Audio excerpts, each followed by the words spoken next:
Pak Slamet terlebih dahulu, ini perang Timur Tengah makin panas, atau ada kemungkinan mereda setelah tewasnya ataupun gugurnya Khamenei, karena memang hingga saat ini belum diketahui juga siapa penggantinya. Ya, saya kira ada dua skenario ya. Pertama, skenario eskalasi tinggi. Jadi wafatnya pemimpin nasional justru bisa memunculkan mobilisasi nasional. Jadi nasionalismenya semakin tinggi untuk mempertahankan rejim, dan fraksi garis keras itu akan terus mendorong balasan terhadap Amerika dan Israel, dan ini dilakukan untuk menjaga kerahasiaan, menjaga stabilitas rejim bahwa itu masih tetap berjalan. Dan jika struktur komando militernya tetap solid, maka Iran justru bisa meningkatkan serangan asimetris. Kemudian dari skenario eskalasi yang mereda, tentu saja elit Iran dengan akan melakukan konsolidasi dengan munculnya figur-figur baru gitu, sehingga kepemimpinan transisi ini cenderung berhati-hati untuk menghindari kehancuran total. Mengapa? Karena ada ruang negosiasi yang pasti dibuka, karena di dalam politik ini selalu ada mediator regional yang kemungkinan bisa diterima oleh pihak-pihak yang bertikai. Nah, makanya dalam jangka pendek menurut saya risiko eskalasinya akan terbatas, lebih besar dibandingkan mereda secara spontan. Jadi perang total menurut saya belum tentu terjadi jika semua pihak mampu menahan diri dari serangan simbolik. Oke, Pak Slamet, menurut Anda apakah Iran mampu ataupun berniat untuk menahan diri kalau melihat eskalasinya saat ini? Dia akan tetap melakukan serangan tapi terukur untuk membangkitkan semangat. Karena kalau tidak ada serangan, justru dilihat bahwa Iran sudah menyerah. Karena itu serangan-serangan itu akan terus dilakukan hampir tiap hari begitu. Oke. Mas Arman, dengan situasi saat ini apakah sudah dikalkulasikan, apakah mengkhawatirkan untuk pelaku usaha? Kalau dikatakan mengkhawatirkan, ya tentu mengkhawatirkan. Karena ekosistem industri dunia usaha kita itu kan saling ketergantungan, ya kan? Ada bahan baku tapi tidak ada BBM, kan tidak berjalan juga. Ya kan? Jadi kita lihat ada dua yang kita khawatirkan di sini. Yang pertama adalah kurangnya pasokan BBM. Nah, kita tahu BBM ini hampir seluruh dibutuhkan oleh dunia usaha. Mulai daripada manufacturing, industri, pertanian, retail, apalagi seluruh transportasi. Semua itu membutuhkan pasokan daripada BBM. Belum lagi masyarakat kita. Kemudian gas. Nah, gas kita tahu bahwa beberapa industri di samping membutuhkan BBM, tapi juga membutuhkan pasokan gas. Berarti ini ada kekhawatiran jangka pendek dan jangka panjangnya dong. Pemerintah kan sudah memastikan bahwa paling tidak 20 hari ke depan pasokan BBM aman gitu. Ya, harapan kita memang bahwa pemerintah ini harus segera mengantisipasi. Apalagi sudah ada statement tadi, ini 20 hari ke depan. Diingat 20 hari ke depan kita akan memasuki puncak perputaran uang terbesar di Indonesia, yaitu Idul Fitri. Pasokan BBM itu pasti akan dibutuhkan dengan banyak. Gas juga seperti itu, jangan salah. 70 juta masyarakat Indonesia kita ini membutuhkan gas, apalagi gas 3 kg. Ya kan? Kemudian juga belum lagi harga sembako kita. Jadi artinya memang dengan ada statement 20 hari ke depan, ya pemerintah harus bisa meyakinkan pasar bahwa ini sudah ada tanda-tanda positif bahwa pasokan kita setelah 20 hari ke depan itu akan tetap stabil, sehingga pasar kita merespon positif, dunia usaha juga bukan pada posisi khawatir begitu. Oke, Mas Andri, menurut Anda ini eskalasinya ke depan akan seperti apa? Kalau kita lihat bahwa perkembangannya Iran ini menutup pintu diplomasi dan juga ada rencana Trump soal perang ini akan berlangsung 4 sampai 5 minggu.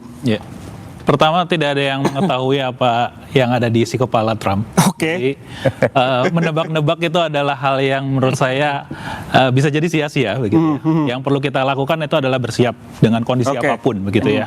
Kalau kita melihat tadi Mas Yan sampaikan bahwa kenaikan dari $1 per barrel itu 6,8 triliun. Perhitungan kami jauh lebih besar lagi daripada itu, begitu ya. Kurang lebih kalau kita gabungkan tidak hanya subsidi ya, tetapi kompensasi energi secara keseluruhan, artinya dari BBM, lalu juga ada LPG, lalu juga ada subsidi dan kompensasi listrik. Itu kurang lebih $10 kalau ada kenaikan sampai sekarang berarti 80 itu ya. Jadi dari asumsi makro APBN 2026 kan $70, sekarang sudah masuk ke $80. 85 bahkan. 85 bahkan. Kenaikan per $10 itu kurang lebih ada 80 triliun yang harus digelontorkan oleh pemerintah begitu. Jadi pembengkakan dari bagaimana kita bisa membiayai subsidi maupun kompensasi itu salah satu hal yang jadi kunci begitu ya. Karena kalau kita balik lagi kepada yang konflik Rusia dan juga Ukraine, di mana BUMN mulai suffering gitu ya. Ketika sudah masuk ke 80, 90 sampai 100, BUMN yang akan suffer itu pasti Pertamina dan juga PLN. Dan pada akhirnya itu pasti akan mendorong agar harga dari BBM di domestik bisa dinaikkan begitu.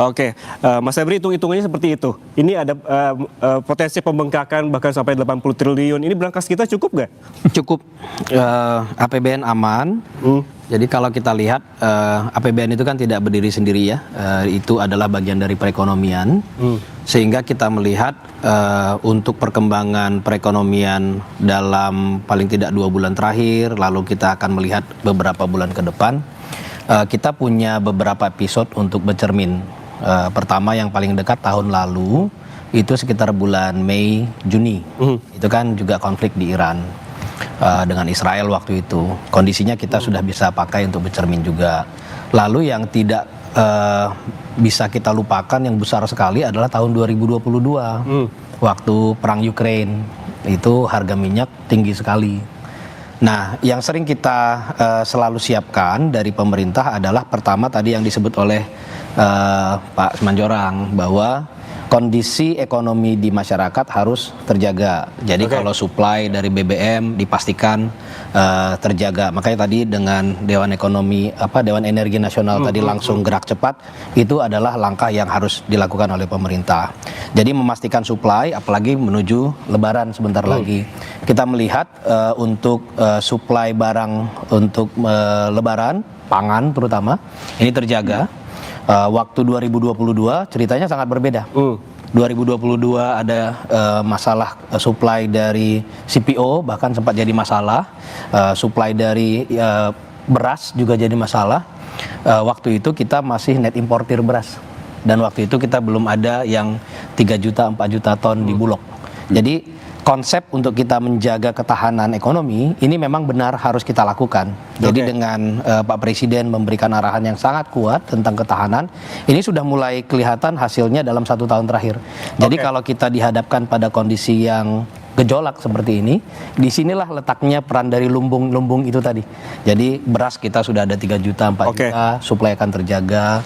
BBM kita pastikan nih gerak cepat itu terjaga. Jadi ini yang paling pertama akan kita siapkan. Mas Febri, kalau kita lihat kan memang konflik antara Iran, Israel dan AS ini memang berulang begitu. Namun yang menjadi bedanya adalah gugurnya pimpinan tertinggi dari Iran ini. Apakah ini tidak menimbulkan kemarahan besar warga Iran begitu? Apakah ini tidak menjadi concern dari pemerintah Indonesia? Saya kebetulan hanya lihat APBN dulu aja ya. Jadi kalau politik geopolitik nanti mungkin ada Bapak Ibu sekalian. Tapi kan ini menimbulkan ketidakpastian secara domestik. Itu sudah kita hitung. Jadi kalau kita pertama melihat teman-teman di analis kan biasanya melihat berarti kita butuh tambahan belanja subsidi kompensasi. Itu betul.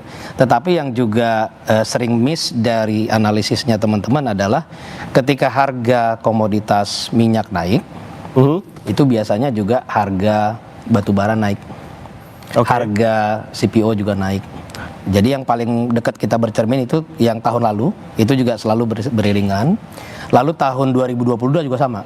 ketika harga minyaknya di atas 100, harga CPO-nya 1.200, 1.300. Harga batu baranya bisa sampai 200, 300. Jadi waktu 2022 yang mungkin yang kita bayangkan krisis komoditas paling besar yang pernah kita bayangkan untuk global, itu APBN kita justru defisitnya di bawah 2. Oke. Penerimaan kita cukup bagus. Jadi pengelolaan APBN itu sangat dinamis, tentunya bukan hanya satu bagian yang kita lihatnya secara lengkap.